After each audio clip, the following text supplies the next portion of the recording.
to build a set this time. That's good. Everybody. Chris, it's great to see you back. Obviously, tonight there was a bit of a reveal for you being back. Thank you. How are you feeling? I'm beat up, but I mean, I'm ready to wrestle again.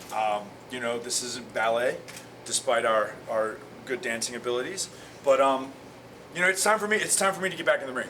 These guys have carried the load, and as a result, they're World Tag Team Champions, and they deserve it. But I don't want to be on the sidelines anymore. I can't wait. You know, I'm basically coming in against doctor's orders, but I'm ready to wrestle, and I'm ready to wrestle Pentagon, and that's my goal. I'm gonna get vengeance. I'm gonna get my revenge. He tried to put me out, and I'm gonna do it. At very least, put him out of the ring. Let's see how far I can go. Where did your idea come from to do the double play there and dress like him and surprise him like that? Well, I mean, you know, I feel like I'm a pretty smart guy, and I'm not just going to come running at you, yelling and screaming so that you see me coming. I'm going to make a plan, and I'm going to get inside your head, and I'm going to screw with you. This is the first step, and let's see what happens Wednesday. Let's see what happens the next time he's around, the next time he's in the locker room. Let's see what happens. I mean, you know, they call me the fallen angel for a reason.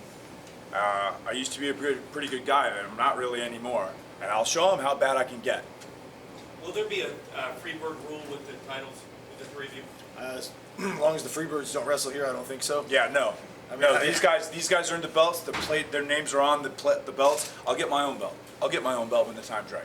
Chris Jericho said he and Sammy Guevara are going to challenge for the titles on Wednesday. Is there truth to that? Bring it the hell on. I don't know. Did he say it to you? Yeah. Well, then it sounds like he was being honest. Yeah, I don't think he's lying. These But look like good. running shoes? Yeah, let's do this. We're fighting champions. Yeah. And if the AEW World Champion wants a shot at the belts, we're happy. When we say we're fighting champions, we mean we will fight anybody on the roster that wants a shot at these belts. We proved it tonight. We beat two of the best, most dynamic tag teams on the planet tonight. Do you think they deserve it with the power rankings, though? No, but Doesn't matter. Chris Jericho's a world champion. He's a legend. He's a surefire Hall of Famer. So if he asks for a title shot, I mean, he himself kind of deserves it. So, yeah. Like I said, we're not running from anybody. Anybody wants a shot? And listen, the last 6 weeks have seen the inner circle pretty much run roughshod. So I mean, why wouldn't you give them an opportunity? Let's be the first guys that knock their dicks in the dirt. Yeah. I'm fine with that. I know they can do it. Certainly not going to say no to Chris Jericho. You know? Certainly not. It's a big fight. Right. Right. Big fight. Good attention for us. So But every fight thus far has been a big fight. You know, the first night when Scorp stepped up when CD got hurt, Right. that was a big fight. Right. You know, in the finals against the Lucha Brothers, that was a big fight. Tonight was a huge fight. Like I said, two of the best tag teams in the world. It would be an honor and a privilege to beat Chris Jericho and whoever he brings from the inner circle.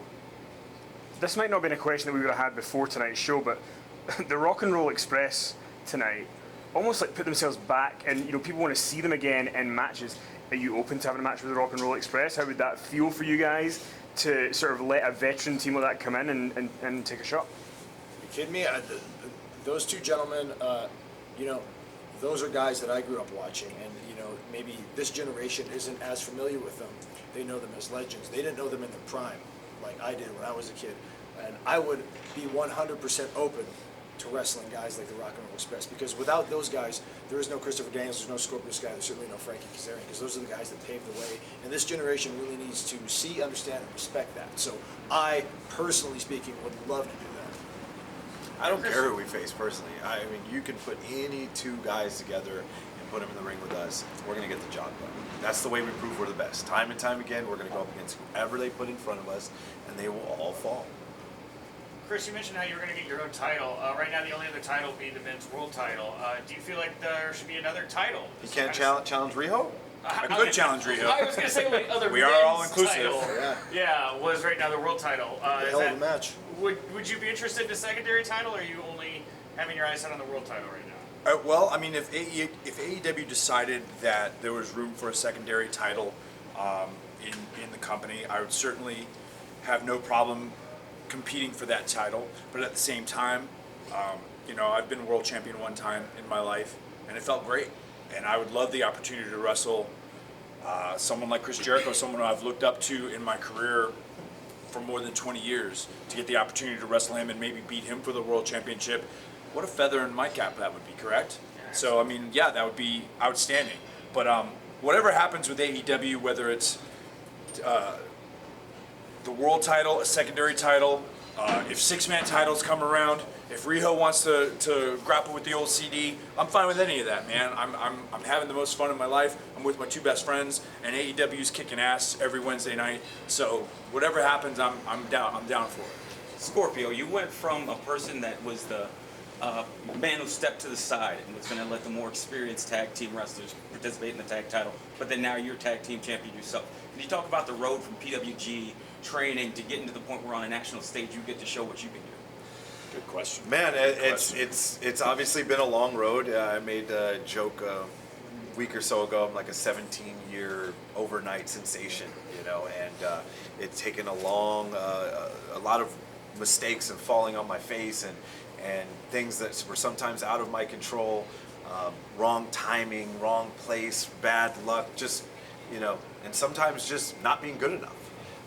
And I think it's definitely a testament to not giving up and your will. And I always talk about it. You know, they talk about the light at the end of the tunnel. You know, this figurative light that's out there, and it's easy to keep walking through that tunnel when you see the light, when you know there's a light there. What's hard is continuing to walk through that tunnel and not knowing if you're ever going to see that light, and having people tell you there's no light out there for you, and then you keep walking. You say thank you. I'm going to keep going. That's what's difficult. And if anybody can look at my story, I think they can use that as motivation to do whatever they want to do. Just off the back of that, you know, when you stepped in and teamed with Kazarian on Dynamite and the crowd were so behind you, was there sort of vindication to you, like, because the crowd, it almost felt like it was a 17 overnight sensation that night where everybody was behind you. Was there vindication for you in that moment of going, all the hard work, all the stuff I've overcome, they're reacting to me in a way that I hope that they would? Yeah, I mean, it was definitely a great feeling, but at the same time, I knew there was still a mountain to climb. The match wasn't done yet. I knew we had, after winning that one, we had 2 more matches after that. But it definitely felt good. And again, I always compare myself to James J. Braddock, the Cinderella Man. And for those that don't know his story, is he was essentially out of the boxing business. This is a boxer from the Great Depression era. He was out of the boxing business. They took his license, and they called him up on 2 days' notice because they needed somebody to knock out. And so he had to step in last minute, and he won his fight. And then he won another fight, and he won another fight, and then he became the world champion. So, yeah, it felt great, and it proved that I'm the Cinderella Man of pro wrestling. Hey guys, last question, okay? It's tied for the worst town we've ever been to. Yeah, top 5 It's easy. SoCal and everywhere else is tied for the worst second town we've been or to. last. I don't know how you look. However, I do like their moves. We got a little- Scorpio, I wanted to ask you real quick. A lot has been made about the diversity in AEW. You are the first African American champion in AEW history. What does that mean to you? He's also the youngest, tallest, shortest, heaviest, and lightest African American tag team champion.